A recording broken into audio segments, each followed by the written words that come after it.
Damian, welcome to 4020 Not Live. I asked Ralph Rim, I ask everyone, how are you? How are you dealing with this strange world we live in these days? Yeah, going okay, although like everybody, I think it's always a battle. You've got to really take care to look after yourself and your people around you mentally. And there are different challenges, as we've touched on before we recorded there, about the responsibilities on you as a football club or as an operator in any business, in terms of giving certainty, giving structure to your people, and to letting them know your budget forecasts and giving them a sense of security in the businesses you run, and not having that security because the landscape's changing week to week and month to month. You just feel like, October, we thought there was a real light at the end of the tunnel. Crowds were going to start getting back in a limited capacity in the football industry that I work in. And then the rugby league was starting to schedule seasonal starts for the new year. There was so much to look forward to, and for supporters and staff, that gave us that carrot. And then it was taken away again with the influx of the pandemic again and the variants. And now we're sort of maybe seeing a little bit of an upside with the vaccines and a light at the end of the tunnel. But I think we've all learned not to count chickens now, and not to assume that all is going to be rosy and come out of it. So, yeah, I'm okay. But like I think all of you, you have to take special care to look after yourself and to take that walk in the fresh air and try and keep your head as clear as you can. We're all clinging on to the hope that we're going to see rugby league at some point in the near future, and hopefully with crowds not too long after that. League One, Hunslet, you're on the board there as a non-executive director. We haven't seen them in action for, we'll be coming up to a year now. Obviously, the furlough scheme's been very important for teams outside of Super League, but how do you see League One returning this year, if indeed it does? Hopefully it does. It's quite an uncertain time, Richard and Phil. It hit Hunslet quite a bit. It's over a year ago now that Hunslet had a real navel-gazing process, and it was a very mature process the club went to, I guess, to accept and acknowledge its problems head-on financially, and its model as a supporter-owned club. And it was probably a great example of a club push and pull between the altruistic purity of what a great rugby league club and supporter ownership looked like, versus the realities of life, that it was getting very expensive to live in a rugby environment that was looking like limited future funding coming and minimal TV deals, and the pyramid starting to get squeezed down the bottom financially. So the club did that in November, and that's when I got involved with Jason Peterkin, and the review sort of showed that with a little bit of a refocus and a re-governance and a lot of hard work, that it would be able to be sustainable. And so we got off on a great footing. GT Gary Thornton did a great job in recruitment, as he always does. We're undefeated at the start of the season and looking like a typical Hunslet season, batting above its average, I guess, in terms of what it spends on its revenue, but putting a very competitive side that can beat anyone on its day, a proper rugby league style recruitment process. And then, of course, the lockdown came, so we'll never know what that season will have looked like. But what the hard work and the commitment and the rallying of the supporters and members did prior to any pandemic, it wasn't even on the radar when that process was done, not through management, through fluke of timing. It really set the club well for the pandemic period, because the budgeting forecast from a guy, Phil Hodgson, who does all the finances there, was so succinct and clear. The clarity and transparency was very good. It was a very frugal style club in terms of what we spent. Just if it wasn't in the budget to come in as revenue, we didn't commit to do that. The board is very diverse. It's brought new people in, and they're very disciplined because it's a rugby league board, and rugby league heads get very excited when there's a chance of, this halfback's come on the market, or maybe this, and that's been very well managed by Ken Sykes, the chairman, and Neil and everyone on the board to say, hey, we understand that, and we understand GT would maybe like to do this. GT sits on the board as well, so he sees all the numbers and transparency. And that maturity, I guess, means that Hunslet goes, well, no, we haven't got it in the revenue budget. We're not going to risk things and overspend. So that stood the club very well during the pandemic. In terms of League One going forward, that's left the club in a very good position in terms of its ability to survive is in its own hands. It's not reliant on the central funding or or TV deals and things like that. And having your destiny in your own hands is really important in this day and age, because if you're relying on external funding, or third parties, so many other variables can affect your ability to get that funding. But the League One landscape, it's concerning. I think I know there is a feeling around a lot of clubs that the RFL, in their actions in the last 4 to 6 months, haven't necessarily shown a great deal of a priority or care in the club's view at League One around League One, which leaves clubs just wondering where the future lies for that grade of competition. It's a little bit of uncertainty and a bit of worry around that. I think that there's two strands of questioning while you're on, and we've got you and your expertise in so many different areas. One is about the sport, the job the RFL, are doing at the moment. The other is Hunslet specific. If we start with that one, one of the criticisms levelled at a club like Hunslet is that it's an ageing audience, and that clearly the worry and concern is that as that slips away, particularly after a pandemic and all the influences that's had on that level of the population, what relevance does a club like Hunslet still have in modern sport? Now, that's one question, and I'm sure that's one you've addressed. It'd be really interesting to get your answer on that. The other one is clearly you are part of a new breed of people that the club have brought in the knowledge that is something that they've got to look at. And clearly there was a lot of PR at the time around Casey Macris joining you as well, who comes from a very different background, is marketing led perhaps rather than rugby led. If we were absolute devoted followers of the Myrtle and Flame, should we be optimistic? I think we should, and you should be, and you make some great points for those reasons you mentioned. Casey joining is a great example, and the strategy around that, and it's a very well planned out strategy, is a lot around the university links in terms of the marketing. Another gentleman, Phil Crampton, has joined, who's one of the leading edge.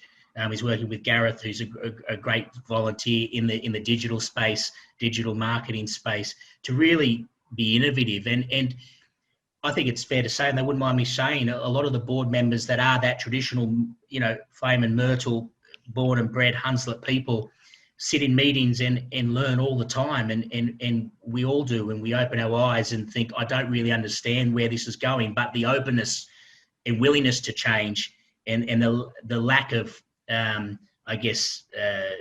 refusal to change, it's really quite positive. And that's a big step for a club. And I think the club's been doing that for the last 18 months. So in terms of the relevance, it's a great question. And all clubs, the constant battlefield is tradition versus commercial reality. It's not impossible to be both. And one example I've used with the board, and I think we'd like to try and model in a different way, is the Newtown Jets. Newtown Jets, and to a lesser extent, Western Magpies and North Sydney Bears in the New South Wales Rugby League competition historically. But the Jets are a great example. They had a very, what was perceived as backward, old school mentality of rugby league. And I'm talking in the breakout modernisation of the game in the mid-90s. There was no place for the Newtown Jet style suburban ground. It was frowned upon. But things go full circle in terms of inner city dwellers and the youth and what they like to do and what they like to see. And Newtown's a really cool club, mate, now, and it's very one of the most traditional clubs. It has an inner city ground. The blue bag shirt is something that's held onto as a piece of merchandise of tradition. There is a place. Now, Newtown Jets isn't in the top tier, and it will never be in the top tier again of rugby league in Australia, but it's a very, very good club with a lot of popularity. It's self-sustaining, and it has its role in the pyramid. And I think that's the key to answer your question for clubs like Hunslet and all those traditional clubs, to solve the big debate around flat cappers versus the expansionists that we've heard, umpteen times in the last couple of years. And every time there's a Toronto or an Ottawa issue, the same argument will come up, and it will forever and a day. And I think the answer to that is clubs being comfortable in their skin, being comfortable to be a second tier or a championship club that might have a great cup run every 2 or 3 years and compete at the top level in that regard.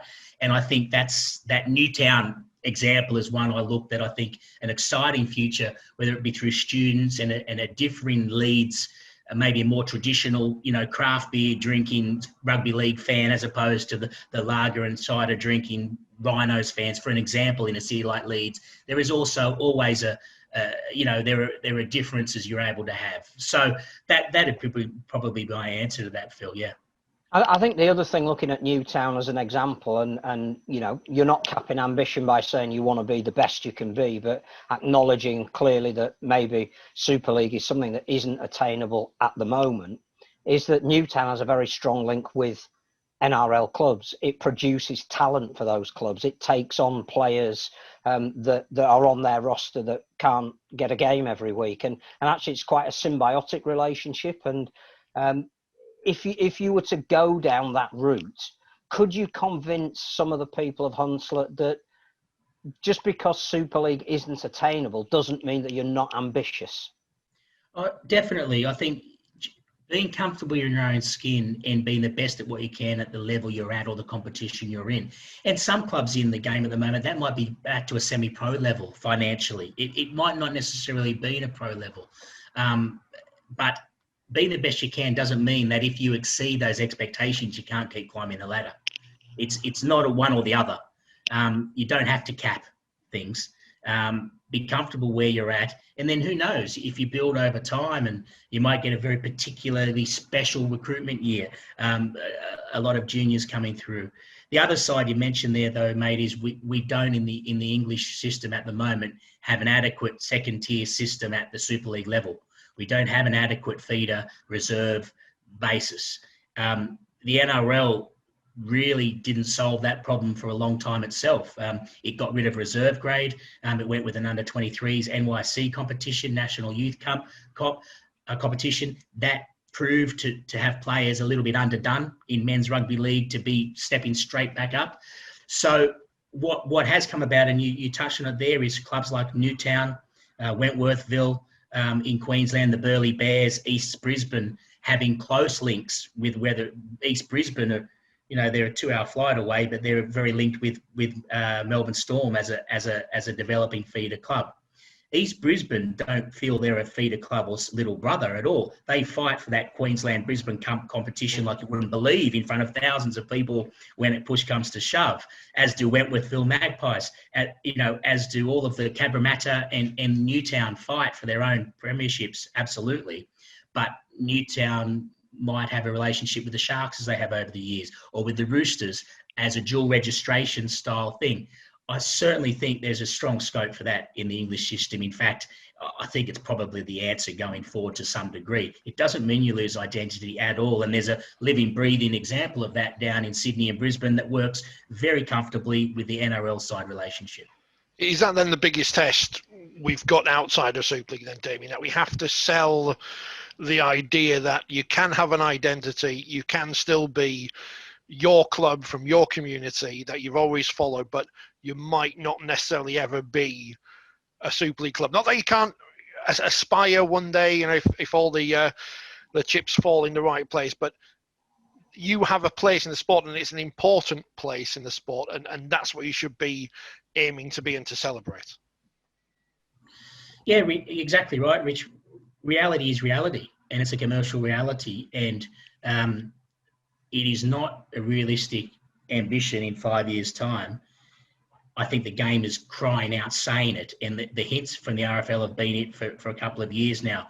We've known this inconvenient truth of a new TV deal has been coming for, not 1 year, not pandemic year, but for 3-4 years.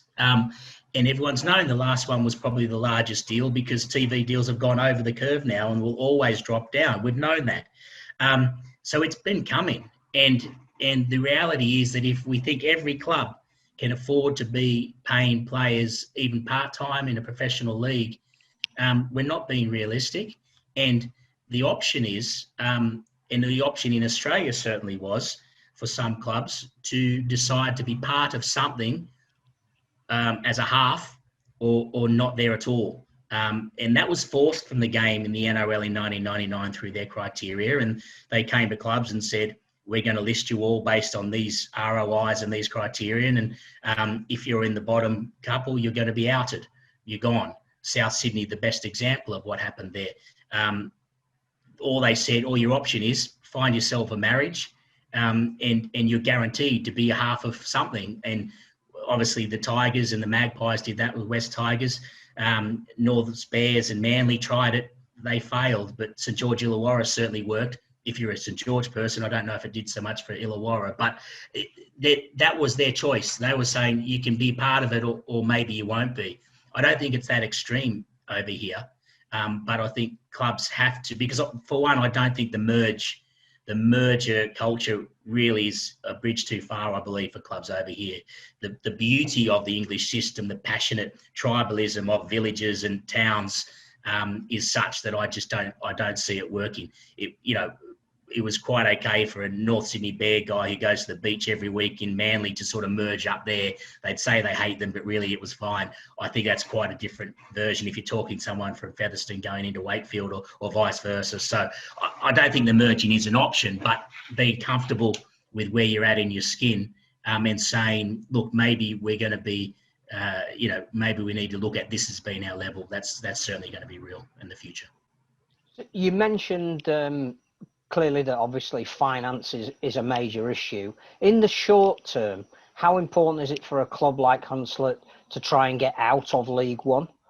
We can talk about the merits of League One and what it brings, but is your short-term aim to be in the Championship and establish yourself, a bit like Batley, who again have no pretensions at the moment to be anything other than the best they can be, and even if that label is the best part-time club in the whole of the sport, do you need to get out of League One? Do you think that there is a cloud looming over it that when finance is reduced, the option for League One clubs will be you either go to the community game or you virtually become an amateur-based club? I honestly don't think, Phil, that there is an immediate push. I'd be very shocked if the RFL came out and said in the next 18 months, we're getting rid of League One, fend for yourselves. I would hope not. I think certainly there needs to be a hold in a moving year or two to allow clubs to consider this. And I'm very frustrated, and I'm not the only one, that these sort of things haven't been tabled previously. There's been a lot of sounds from the start of the pandemic, even before with the lessening of central funding under TV deals coming up. A lot of sounds and a lot of tough talk from my fellow guest on the show today, and the executive around, we have to make hard decisions, so be prepared. It's not all going to be rosy. And to me, that is the job of a governing body. You have to make the tough calls. In fact, the RFL's probably been too kind over the years to clubs that haven't been self-sustainable for whatever reason, or have blown it. And they probably bailed people out when perhaps letting them die on the vine might well have solved some of the problems we have now. If you're repeatedly falling over and if you repeatedly get it wrong and keep being resuscitated, at some stage that enabling has to fall on the governing body, I believe, for keep bringing them back when you're sitting down here now going, we've got a little bit too many clubs for our central funding. So on that basis, I think I welcome the sounds of we have to make some hard calls. That doesn't mean that should be done in any way possible, and that has to be done with principle. It has to be done with planning and strategy.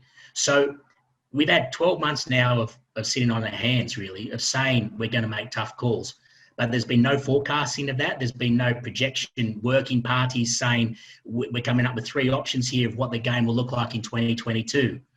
And what has to happen is, like the criteria in Australia in 99, there needs a clear set of guidelines of where the game is going to be. Not might be, it will be here in 2023. This will be our structure. Whether that's a Super League and one massive second tier, or whether it's a semi-pro league, amateurs v Super League, I don't know. But put that out there and say, in order to participate, this is what will be required of you over the next 2 years to be at that point, and then we'll make the judgment. That to me is sound, and that to me is good planning and letting clubs sink or swim. I think if anything came out now and said, by the way, in 6 months' time, this is what's happening, I think that would be unfair. I would fear very much for a lot of clubs in that, and then rightly so, they would be quite frustrated, and I don't think that's the right way to go. In terms of the other aspect that we've been talking to Ralph about. Clearly, Sport England and its project at the moment has embraced rugby league and vice versa. Community is vitally important for a club like Hunslet, and you've had your traditional community decimated through no fault of your own. It's just a change in demographic, and you quite rightly use the analogies of Newtown and South Sydney that suddenly became cosmopolitan areas and desirable locations to live in. I mean, obviously, I'm old enough, sadly, to remember what Hunslet used to be like. Not sadly, it was a great place. I'm just sad that I'm old enough to remember it. You know, highly densely populated area, schools on every street corner, working men's clubs, every pub had a rugby league team, generational attachment to the sport. So, you know, wherever you were educated, you know, that became your team. You went and supported.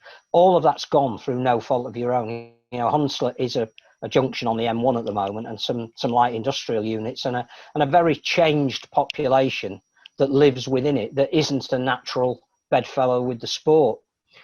What can you do, and what processes have you got in place to re-engage with whatever that South Leeds community now is? Yeah, it's a good point. There are a couple of very good amateur clubs also in the region where I think, you know, the club is certainly looking at closer ties with those. Gary brought some of those amateur players into the squad last year with great success. So creating that pathway where there is a professional pathway for the best of the local A graders to come through really does create those roots. It means that the local butcher who knows him and was supporting the amateur club will get involved in the larger club up the leagues to do that. But also I think it's more of a macro sort of argument where most clubs, and across football and rugby, the way of watching and loving your club in terms of living within 10 blocks, walking up every Saturday or Sunday and going through that routine is vastly changed now. So, you know, most people will drive or take public transport for 20 minutes, half an hour to a game.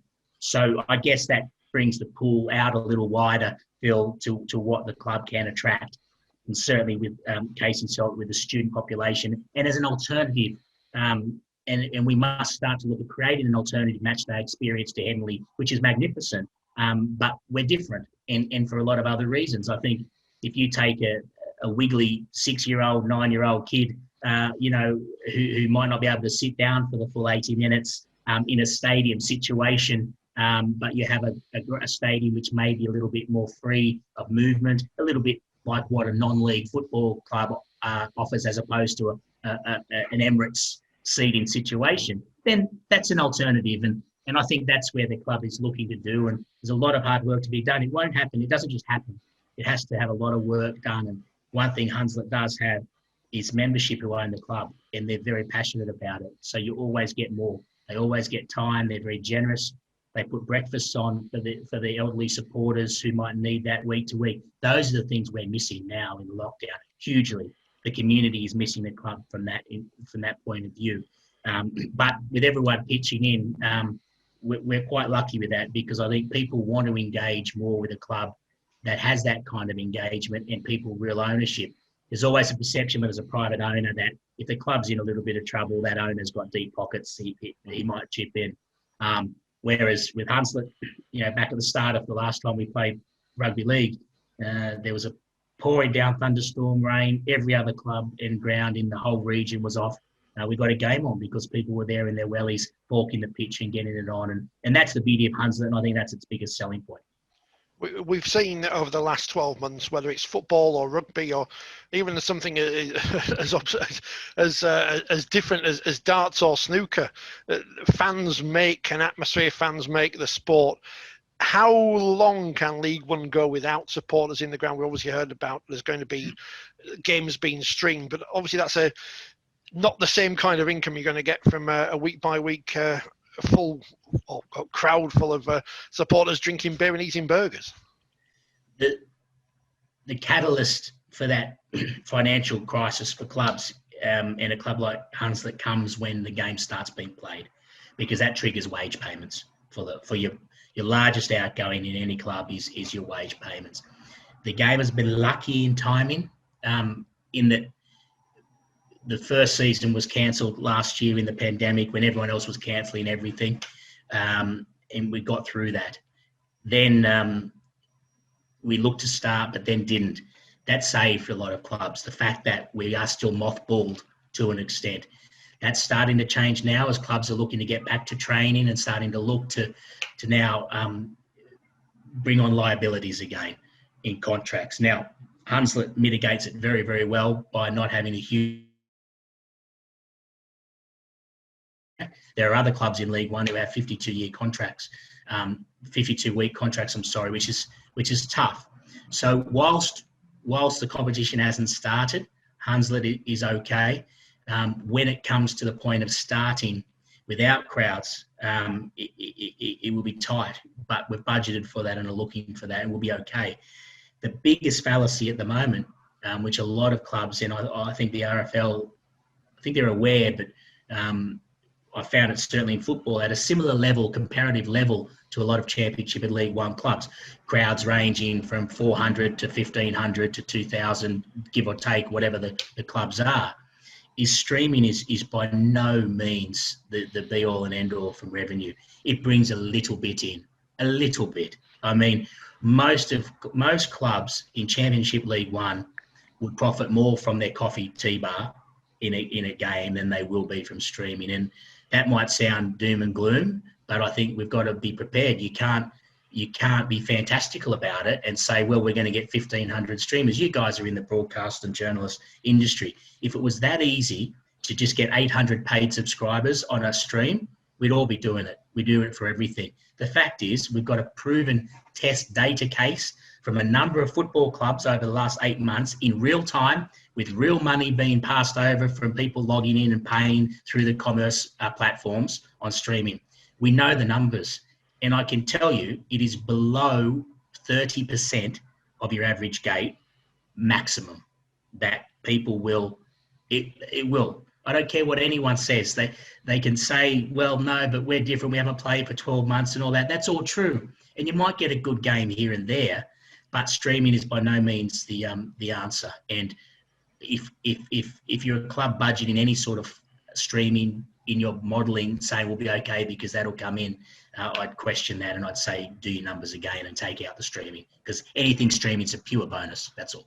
I mean, I haven't got them to hand, but I saw Bradford City, I think towards the end of last year, actually released their streaming figures online. And if a club like Bradford City, who have a massive supporter base, aren't getting thousands and thousands of people streaming, then it's got to be a concern for the sport. And not just the fact that people aren't going to pay for it, but it involves costs as well. You can't just stick a phone, as we do or used to on a Monday. You can't stick a phone on a tripod and broadcast a match. You have to actually put some investment into it.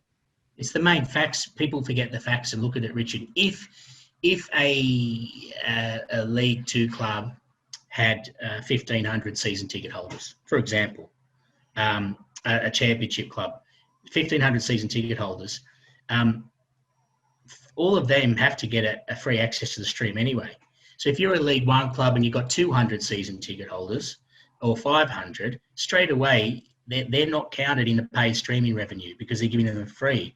So if you're saying, well, we should get 300 paid, you're talking about 300 of the fringe supporters who aren't even committed enough to have a season ticket or able to. So the religious week-to-week core, hardcore ones, they're already there because they're free. So you've got to somehow find 100, which is a big number, 200 edge people or fringe people to pay 5 or 6 or 7 or 10 to stream. So the market is nowhere near what we dream it will be, unfortunately.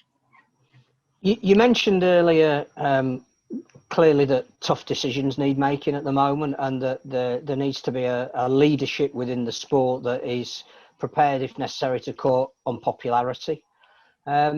Just from your point of view, how damaging is it having two, and we can't call them governing bodies because there is only one governing body, but two different pulls on the direction the sport is going? The RFL in one camp, if you like, and Civil War-striven Super League in the other camp. In the middle of all of that, as Hunslet, wanting guidance, wanting direction, how damaging is that at the moment? No, it's very damaging. It should never have happened in the first place. I understand the reasons why it did. It did happen and it affected some level of change. I think in they got what they wanted. but it hasn't worked really since. It's increased costs in a lot of ways to the game, and it's not working. And in fact, we've seen that over the last 12 months. When you have two organisations somewhat responsible, you generally get no one accountable. And that's where we've sort of been. And it's very frustrating. I think it watered down our game's ability to get the best result from government relief and funding last year at the peak of the crisis. I do believe that. You can't have your major stakeholder who has the major broadcast rights doing one thing and having to look after their own backyard, whilst you've got a governing body trying to look after the community game and the lower leagues and everything as well. We got an early deal in 16 million for the game on a loans basis. Football equivalent got handed 10 million in free grants for 3 months before Christmas. And I don't care what anybody says, that's the fact. We didn't negotiate a deal as good as what the National League did. That's the bottom line. Now, the RFL can dispute that and say we've all been treated the same, all they want. The fact is, Rugby League didn't get 10 million free October, November, December, but National League clubs did. That's the bottom line. Now, that's because whatever happened, we weren't unified. We weren't strong enough at the table as a coercive, negotiable governing body, because we are split. And then you get to Super League, and not even all their stakeholders who are the members there, the voting members, agree on anything. You've got split groups among them, 3 or 4 clubs who hate everything that the boss does there and ring every journalist in the country every time they want to get in there and undermine them. I wouldn't suggest either of you have been the benefactor of those calls, but it happens. So when you've got a group of 10 or 12 and 3 or 4 are always unhappy, they're even split. So I don't think it's ideal for the sport at all. We're a great sport. We're the best sport in the country for watching, for the ability and athletic ability. Off pitch, we're a little bit too fractured still. And the crises we have at the moment, like everybody else, in my view, is the best time to use that as a mandate to get it sorted out. You'll have no better sledgehammer to say, because of COVID, because of the world crises, we need to totally restructure and get it right now. It's the perfect time. But we're 12 months into it just about now, and there is absolutely no sign. There's no sign of that happening or a will to happen, and that worries me greatly. We might miss this opportunity. That'd be a tragedy. I think that was something we said on the first programme after lockdown last year about a blank piece of paper and being able to dictate our future. But not to say that we know everything, because obviously we don't know anything at all. We are running out of time, Damian, and thank you very much for your time this afternoon. You've got a position in football and in rugby league. So before I asked you, to some things, how would you say we're dealing with things compared to football at the moment? Football early on had the benefit of the FA, which was quite a strong, it's quite a strong lobby group. And I think that's where the added power came from before Christmas. But even the National League has got its own crisis at the moment in how funding and things have been distributed as well. So, look, I would never criticise a governing body for its crisis management. I think everyone was blindsided, and rightly so. But that free pass, you should only get that for a couple of months. They've got their ducks in a row. They got through the crisis really well, I thought, for the first reaction, as did the National League. But the proof will be how we come out of it. And at the moment, it's still only 15 minutes in after kickoff for us, because we've got to get a competition up and running with those added costs. We've got to get Championship and League One all sorted out. So at the moment, we really don't know what the result is going to be. Whereas I think football has, because of the seasonal timing, has actually, already gotten competitions away. Not perfect by any stretch. So it's difficult to compare in two different seasonal sort of, the timing of it was quite difficult. I think the game, rugby league's had it a bit easier in that we didn't have to play for such a period of time, so I've been mothballed and not incurring those costs. Football had to make decisions really, really quickly. So, yeah, very hard to judge people in tough circumstances. I think it's been really illuminating to get your opinion from the level that you're operating at and the practical side of things, because it's been quite a contrast to hearing Ralph talk about, if you like, the macro, what the sport needs to do, and then you actually having to do it and deliver it. I'm really looking forward to Hunslet against Newtown in the in the undercard for the World Club Challenge. But Phil, macro. But why shouldn't we do stuff like that? I mean, the 1895 Cup, which was the only other thing I was going to ask you about, how important is that for a club like Hunslet that you could get to Wembley and win something meaningful? Not highly important, in my view, because sustainability has to come first. That's fly well before you're walking at the moment. The idea of playing a pretty well unfunded, low prize money cup, paying players every match they play or coming up with something with the hope you're 1 in 20 shot of maybe walking out with Wembley and everyone having a nice day. That's like people in a depression wondering when they're going to book their holiday to the Maldives, you know? I mean, you've got to deal with the micro first and foremost. In our view, it's a week-to-week proposition. And when you talk about, Ralph, talk about the macro, I totally agree with that. We need a big picture. But macro is built by hundreds and thousands of micros. The clubs have to be healthy first and at their best and optimal position as to the structures and where they're going before the whole game picture can be healthy. As I always say, I've upset the Hunslet fans in the past on this programme by incorrectly naming their colours green and orange. So we wish you all the best for 2021 in the Myrtle and Flame. I have learned from my mistakes, at least one mistake anyway. Damian, thank you very much for your time, much appreciated. You've given us plenty to think about. I'm sure the viewers and the listeners as well. All the best in football and rugby league, and hopefully we'll be able to see you at a game at some point in the near future. Look forward to having a rugby league back on the pitch, and thanks for your time and all the effort you're doing, guys.